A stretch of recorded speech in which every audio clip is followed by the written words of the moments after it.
Hey there, Legal Tea listeners. This is your host, Jenny Roselle. We are back to the celebrity estate planning topic, and for today's episode, we are going to dive into what happened estate-wise following the death of our dear friend from Price is Right, Bob Barker. The most popular, the most iconic host of that show, Price is Right, from the 1970s until 2007. And that's when he retired from hosting, and Drew Carey took the baton to continue. As we always do with these episodes, let's talk a little bit about Bob first before we dive into what happened following his death estate-wise. Hailing from the state of Washington, Bob was born in December of 1923, according to his Wikipedia page. Interestingly, Bob's father was 1/4 Sioux Native American, and since his mother was a non-native, Bob was technically speaking 1/8 Sioux Native American, and even spent some of his childhood residing at the Rosebud Indian Reservation, which is located in Mission, South Dakota. Unfortunately, Bob's father died when he was young, so his mother remarried and ended up moving the family to Missouri. According to biography.com, which is a really cute story, in Missouri, he met his eventual wife, Dorothy Jo Gideon, at an Ella Fitzgerald concert, and they started dating when they were like 15 years old. Fast forward time, he started attending Drury College, got sidetracked temporarily due to joining the Navy for World War II. He never saw combat, but he had joined. And while on military leave, he and Dorothy married in 1945 when he was 21 years old. World War II ended, so he headed back to Drury College to finish his degree. After that, his broadcasting career really began, with some time at a station in Missouri, and then in Florida, and then in California. And ultimately, he was offered the hosting gig by producer Ralph Edward for the show, popular show that is, Truth or Consequences. According to biography.com, Bob hosted that popular show from 1956 to 1975. So that was another long reign that he had with hosting. In a 2007 interview later in life, Bob said the following about Ralph Edwards' offer to have him host the Truth or Consequences show. Quote, "That was, that is, and that will always be the most important call of my professional life. All the wonderful things that have happened to me since started with that phone call from Ralph." End quote. Of course, after Truth or Consequences, Bob started hosting The Price is Right in 1972. But if you're keeping track of the years, there was a little bit of an overlap between his hosting gigs, I should say. Though his reign of hosting The Price is Right went for about 35 years until he retired in 2007. What a ride. So you remember his wife, Dorothy. They were married from 1945 to 1981, when she sadly passed away from lung cancer at the age of 57, according to Wikipedia. Of note, Bob and Dorothy never had children. And after Dorothy's passing, really beginning in 1980, mid to late 1980s, Bob started dating Nancy Burnett, according to People magazine. They dated, but never married until Bob's death. So they were dating for about 40 years. They were both die-hard animal rights activists. And don't we all remember how Bob ended every single Price is Right show? Help control the pet population. Have your pets spayed or neutered. For example, about this animal rights activism, according to People, Bob donated actually nearly 500 acres in California to Donkeyland, which is a nonprofit that works with injured and sick wild donkeys. And I absolutely love that one. That was probably my most favorite thing I learned through this episode, was that little tidbit right there. If we had more time, my friends, I would go through all the many organizations and animals that he and Nancy supported and advocated for. But we don't have that kind of time. Just know he truly was an animal lover and an animal supporter. Well, as many of you know, Bob died just shy of turning 100. He died in August 2023 at the age of 99. He was born, remember, in December. So he was just a few months short of the big 100. According to biography.com, Bob died from Alzheimer's disease, something he and his team really kept private, to be honest.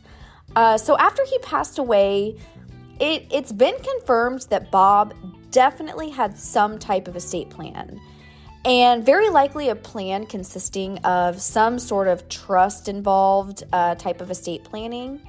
I kid you not, I looked and looked and looked for copies of a will, of his will, or even articles or blogs that really got into detail about his estate plan. Guys, there's not anything out there. Which totally reminds me of our last celebrity estate planning episode that we did, which was on Jimmy Buffett, as well as a former episode I did way back when on Betty White. The common denominator in Jimmy Buffett's estate, Betty White's estate, and Bob Barker's estate is that there's not a lot of information out there. There's just not a lot on the World Wide Web of their estate plan, which usually means, one, they had an estate plan, and two, it was a good one. Now, according to a MSN article, the word on the street is that Nancy, his longtime girlfriend, is in charge of his estate. Additionally, Bob's publicist, a gentleman by the name of Roger Neal, shared that Bob's estate left a large part of Bob's estate to a variety of different charitable organizations, which mostly were animal rights organizations or military organizations. It is said that he distributed things amongst approximately 40 different organizations. So he is spreading the love. I love it. Just to name drop a few of the organizations, one is Donkeyland, which isn't surprising that he was passionate about their mission, given that he donated hundreds of acres to them. Another was the Sea Shepherd Conservation Society in the state of Washington. A third one of the approximately 40 organizations that he supported in his estate plan that the MSN article references is United Activists for Animal Rights, which is based out of California. And an interesting little connection to this organization is that his longtime girlfriend Nancy was and continues to be the current president of that organization. Now, since such little is known about Bob's estate and estate plan, except that he was extremely generous about supporting charitable organizations, I thought it may be a good time to discuss options that exist in my estate world on supporting charitable organizations. There are a few ways to do so let's talk about it. If this is something you would like to do, I really, really, really encourage you to speak to someone like me, an estate attorney, and a financial advisor, and a tax professional. There are often great strategies and tax benefits associated with incorporating charitable giving as part of something that you do either while you're living or after you pass away. So to get you going on some ideas, generally speaking, I'm kind of grouping them in three buckets. First is gifting while you are living. Second is gifting to these organizations through, say, like an estate plan. And third is gifting while you're living and gifting through your estate plan, just kind of other options to consider. So let's start with the first one, gifting while you are living. You know, I think if you listen to our last episode, which was on Terry Kahn, a local gentleman to me in Indiana that supported a lot of local charitable organizations through his estate plan, his executor and him were great friends. And I remember in that episode, his executor had shared in an interview that he really encouraged Terry to gift while he was living. And I wanted to make mention of this bucket in this episode because, I think there's something to be said to see, possibly see and oversee the types of funds that you give. Not even just the types and the amounts of funds that you give to these charitable organizations, and really being able to select your preferences on how they use those funds, for example, what they should be directed to, etc. And so I think, it's a really excellent thing that you can do to fill your own cup, so to speak, as well as be able to incorporate some charitable giving in your life while you're living. And, with the rise of, I occasionally will be at a store or a restaurant or, whatever, that they will often say, would you like to round up, to support the da-da-da? And, I'm sure that there are plenty of great organizations that are benefiting from those efforts. But, what I would encourage you to do is, if that is something that you're inclined to do, you should very much be strategic about it, and really be organized about it. And so perhaps those kind of here and there and everywhere type of donations aren't the most beneficial. I know it's not usually a lot, but those can collectively add up as well. So I would encourage, if you do want to give while you are living, to really get a solid professional team around you, an estate attorney, a financial advisor, and a tax professional to really be taking care of you through this and guiding you on what you can be doing strategically. Bucket number 2 is giving to charitable organizations in an estate plan. And of course, there are different strategies here, whether you list charitable organizations through, say, like a will or a trust, and perhaps leave them maybe a certain sum of money, like a flat amount, for example. Even if it's, there's no amount that's too small. I have clients all the time that will leave gifts of $1,000, $5,000, $10,000. I think I can even remember a client that elected to give like $100 or $500 to their local fire department. No amount is too small. You can do these kind of things in your estate plan, whether it's a flat amount or maybe they are a beneficiary through like a percentage, or even a beneficiary designation, say on a retirement account, or where you're actually listing them as a beneficiary.